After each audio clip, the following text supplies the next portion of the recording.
Good day, everybody. So I've been asked a couple times to work on a penny machine and show everybody kind of the basics of how it does go. So I got a friend who wanted some coins rolled out. So today we're going to swap the die over and roll out some coins for him. So there are, on top, you can see me undoing them, there are the pressure screws. These adjust the pressure for the die depending on what types of coins you're going to roll. Two of them on each side, because sometimes the engravings on certain dies aren't equal, so you may need a certain amount of pressure more on one side or another. And they do take a while to unscrew.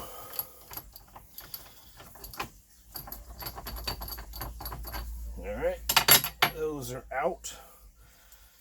We can lift up the center shaft, and inside we have our bushings with since these are soft brass, we've got a steel plate on top that the pressure goes down onto for each side. And also, if I clean it off a bit, maybe you can see there are places to oil it through, and it comes down. So I'm trying to check the camera as I go, and it comes down and spreads itself equally across. And it's best to do this while it's running so that it can, I guess, lube itself evenly.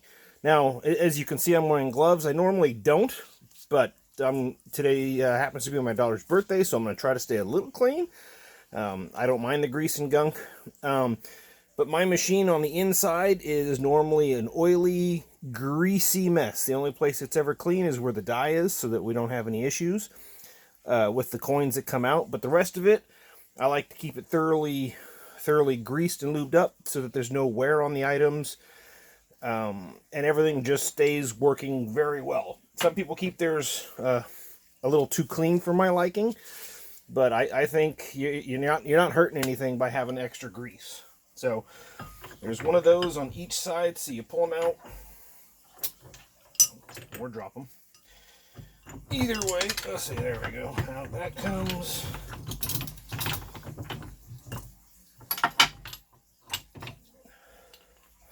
Here's the old die we're taking off. The other bushing. And then the center shaft. And then today we are putting, oh, that's the same die. Today we are going to be putting on this die. Let me see if I can actually get a close picture of it. I guess it'd be like this. Let's see if it'll show up. Probably not. Maybe there, it's trying to focus. It's a boy is what it says, or it's a girl. I have those, for when people have children. So let's see. So I always try to keep things available in case anybody needs them. All right, so we put the main thing back on. Yep, I just did that. This screws. Yep, that. Actually, it's easier to put this on here. There we go.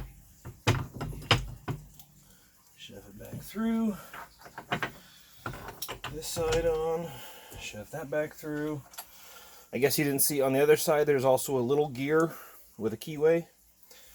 Put that back on.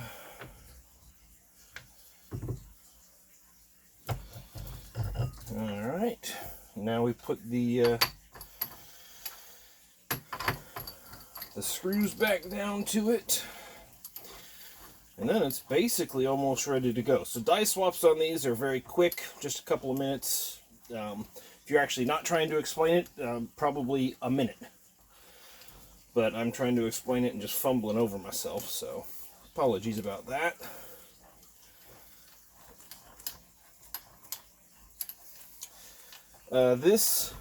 in case you're curious, I'll turn it a little bit more this way.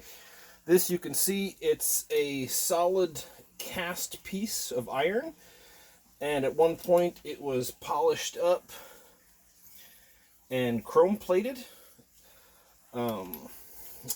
Some of these were polished and chrome plated, some of them weren't. These are from an original design from the 1893 Columbian Expo. This is not an original, this is a remake. I believe Frank Brazel is the person who made these. Tore the glove. Is the person who made these, had them cast. Some of them were numbered, some of them weren't. I don't know which ones came first or not. So, alright, so we've got it on, it's down. Alright, now I have to get down and check the pressure.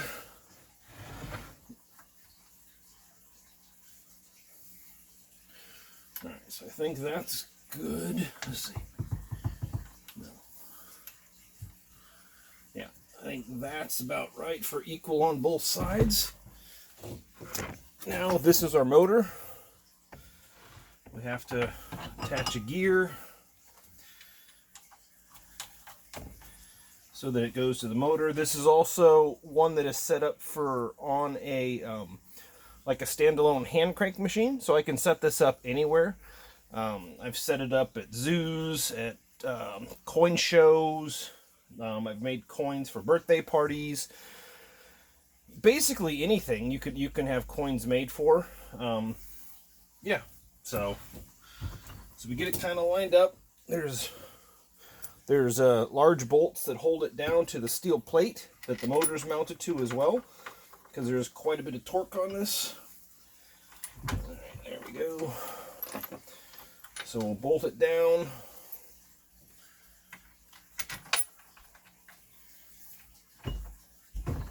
Come on, you. Where's the hole?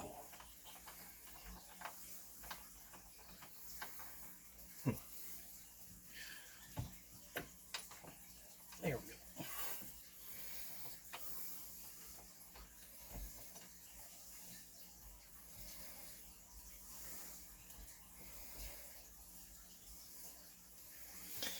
All right, now we got to make it tight.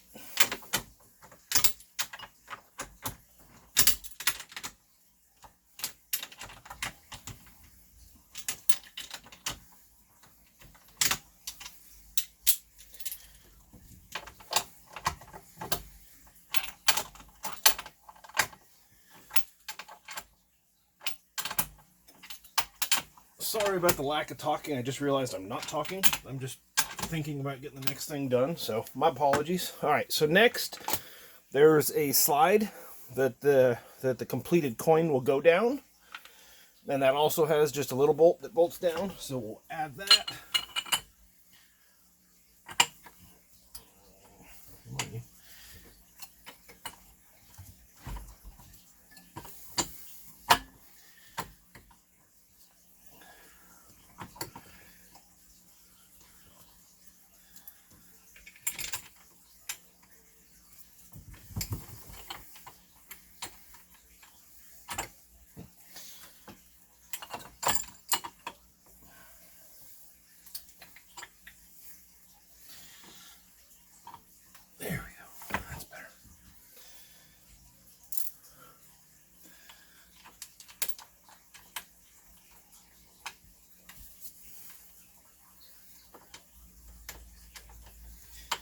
Again, sorry for not talking, just trying to get her done so I can actually show you the process.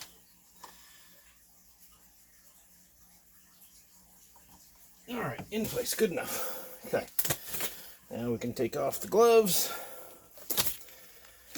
There is going to be a point, obviously, when the motor is running, it's going to be a little bit noisy. I'll show you real quick.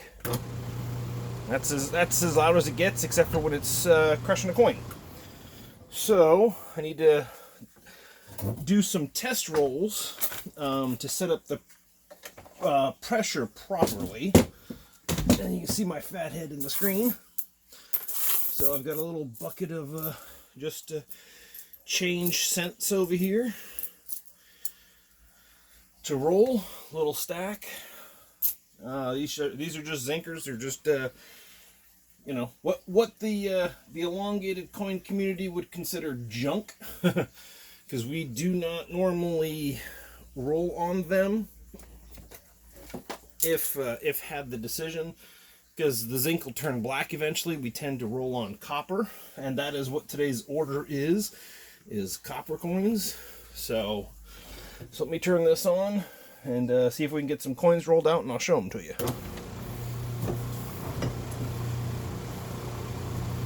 I'm just cleaning off the die real quick with all the oil and grease that I touched it with. You can see it coming off on the rag. I just want a nice clean die to work with. Makes life a lot easier. Alright, should be pretty good. And let's see, we want to make sure it's loose enough. It's better to start too loose than too tight. We don't want to break the machine or break gear or any of that good stuff. Oh, that was significantly loose. Alright, so that's it's actually just a blank. I just sucked it on in at the wrong time. So let's try that again. Put it there. It's actually, let's see if you can see that. I don't know if it'll go much closer. There we go. You can see it's almost the right size.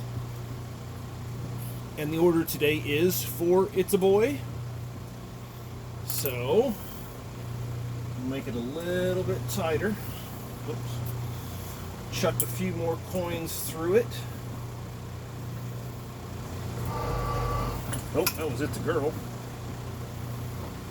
Yep. So there we go. It's kind of hard to see, but that's It's a Girl. And we're getting close. I keep forgetting to use test pennies, not the... And yes, I call them pennies.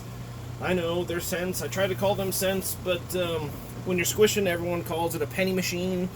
You don't hear it called a squish machine or a cent machine. So, alright, so there we go. It's basically what a completed product would be. It's a boy. You can see this is where it grips the coin. It's got little nudge. You should all see those on your elongated coins. And then on the other side, I like to have a little bit of an extra tab after the dots. Just makes it sure that the whole design is there. So again, we're still going to roll a couple more just to make sure everything is fine. And yeah, and then I'll roll a good one, show it to you, and then probably call the video there, and then roll the other 100. So that I have to roll, because the customer only wants 100 of them. I can of course sit here and make as many as necessary. It's that part's not a big deal. Alright, one last one. So yep, that's basically a perfect coin for elongating in my opinion. Just a little bit of a tab at the very end, a little bit of the tab on the front, the top side and the bottom side. The dots are kind of equally rolled across. So that's on a zinc. You need a slight bit more pressure for a copper on a normal basis. Today's sacrificial lambs are, let's see, 2 rolls of 1960D small date. So I pick up uncirculated rolls from the local coin stores. We got bank wrapped rolls. We got mag-rag rolls, the bane of my existence. Just unk rolls in the tubes. And I've got basically every single date, because some people do request certain dates. If you know, they were born in 1972, they want them on 1972 coins. And if that's necessary, I can actually stain one side of the coin so it still shows the like the Lincoln head side with the date and everything, so that they can see it. There's paint that you can just pick up at the store that works quite well for that. I'll show that in another video, the staining process and how it comes out, because there's a couple different ways as well, and some people regard it as a ginormous secret. I don't think it should be a secret. If you want to do it, you want to make your coins look the best, do it and make your coins look the best. It shouldn't hurt anybody out there that currently makes coins, because the people out there who do it well. And yes, it's fun to do, but it is a lot of work. It's cost us a lot of money to get to this point, but we do it well, so that's normally why we're hired to do these things. All right, so let's take a peek. Squash a nice, beautiful copper cent. See how that comes out. And there we go. Nice, beautiful. I know it's not going to be the best quality here. I'm just doing this on my phone. I will get another camera set up and maybe do this a lot better next time. So, all right, so let's see. Come on. I'm trying to get it to where you can see. There we go. All right, so you can see it's got a nice little angel on it and it says it's a boy. I can make these as well with the angel and it says it's a girl. I can make them on copper, zinc, most any date. If people want them on other coins, I would have to roll them by hand. This is actually really just, this motor's kind of a wuss.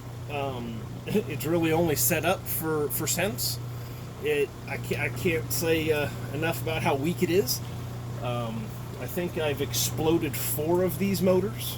And when I say exploded, I mean literally broke them in half and they gush out and there's stains on the ground from all the oil. I think my wife broke one in half once rolling out a bunch of coins for me. And it was just, basically pennies that she was rolling out. So not sure how she did it, but I know she did it.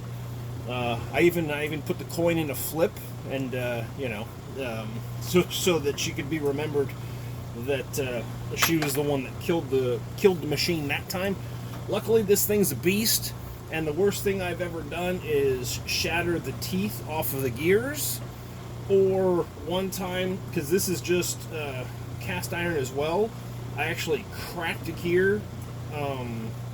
Didn't break the gear in half, but it cracked it, and basically every time you would roll, it would spread apart to a point where you knew the gear was going to explode. So these gears aren't that much.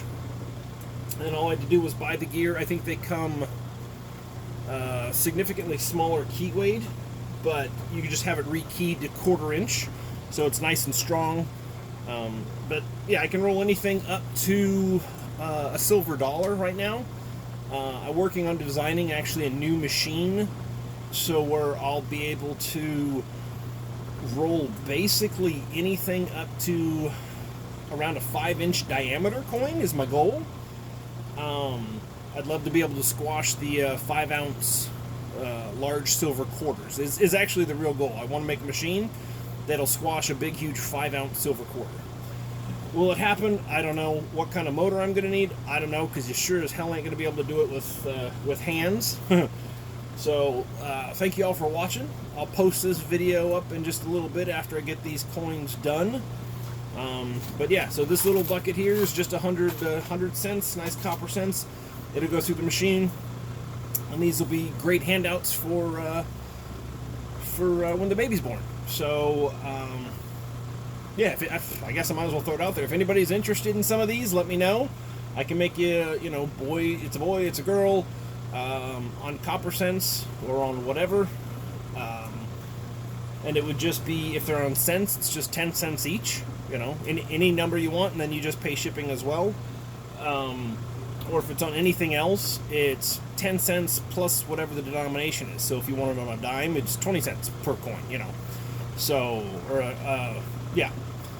Or golden dollars or something like that. So if you need them on Ikes, we'll have to talk, because Ikes are kind of hard to come by. They're normally more than $1 each to get. So, but I can still do that as well. So, hope you guys all have a great day. Hopefully this was somewhat informative. I just realized the machine's been running this whole time, so hopefully you can hear me clear enough. I've been trying to talk loud enough. And, yeah, have a great day, everybody. Talk to you later.